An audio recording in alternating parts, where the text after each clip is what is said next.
We have realized that we have deficits in terms of infrastructure. We have deficits when it comes to service delivery. We have deficits when it comes to the supporting services for tourism delivery in general. And so government decided to go for a grant from the World Bank, a $40 million grant with separate components, one for capacity building, for infrastructure support, for tourism enterprise, and for project management in total.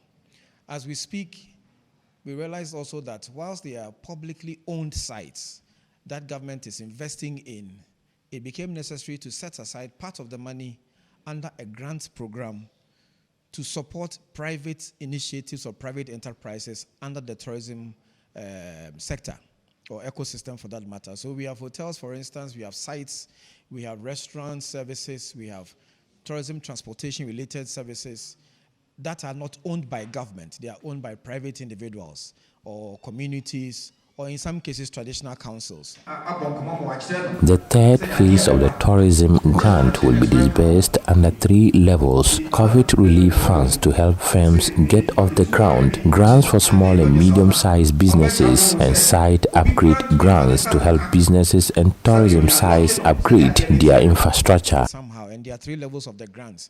There's what we refer to as the COVID relief grant, which would provide some seed money. We actually call it a matching grant for the people in that industry. It's a lower level support, up to about 20,000 Ghana cedis to support the activities once they can demonstrate that COVID impacted their business negatively. The second is the SMEG, that's the Small Medium Enterprises Grant, looking at some of the businesses in the ecosystem who are slightly bigger, employing up to maybe 30 people,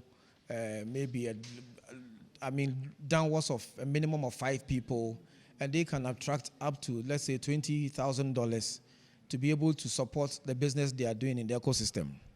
The third is the SUG, which is the site upgrade grants, that is looking at supporting specific tourism sites and enterprises to be able to develop their infrastructure so that they can move up the business ladder and be able to work, employ people, prove and demonstrate economic impact, and also ultimately grow tourism numbers or traffic to their sites.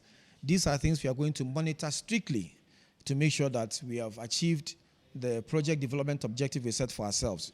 Out of 1,130 businesses, the COVID relief grant is aimed at 1,000 businesses nationwide, 100 small to medium-sized businesses, and 30 site upgrade grants. For the phase 3, the COVID relief grant is targeting 1,000 beneficiaries across the country, 1,000.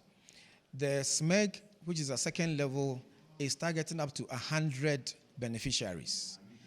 The third level, which is the SUG, is targeting up to 30, because that's a bigger support scheme. So that's about 1,130 beneficiaries in all. The project seeks to use technology to ensure accountability. The project developers promise to ensure no firm misuses the grant. We want to make sure that nobody takes the grant and we don't get the kind of impact we want. There were mainly challenges with the application process, for purposes of ensuring accountability. And in this era where we are pushing digitalization as much as possible, we want to make sure that we use technology as much as possible. We leverage on that platform. And so whilst we roll that out, we understand that some of our stakeholders had challenges. And we are seeking to address that today in the processes we have laid out. Also, sometimes there's a challenge in the information that is provided. What is on the proposal that is written or what ends up on the platform that is provided don't match. We also have problems sometimes in securing people who have appropriate business supporting documents, both from Registrar General certificates or business operating certificates to assembly operating certificates, or being VAT registered, or every statutory documentation that is needed. Sometimes these are not available. We also had challenges with people who simply don't have bank accounts but applied, and we insist that You have a certain kind of medium we can pay in because it's not a cash payment. We want to be able to track and monitor these payments. So these are some of the things that we are seeking to educate them on today so that we don't repeat the mistakes we made in the past. So if I am to get the part that I'm expecting, or if I'm to get my share in the hotel industry where we run, we can use it to expand the size of the business that we run, which will go a long way to enhance the hospitality industry in the country, just as the government wants to do.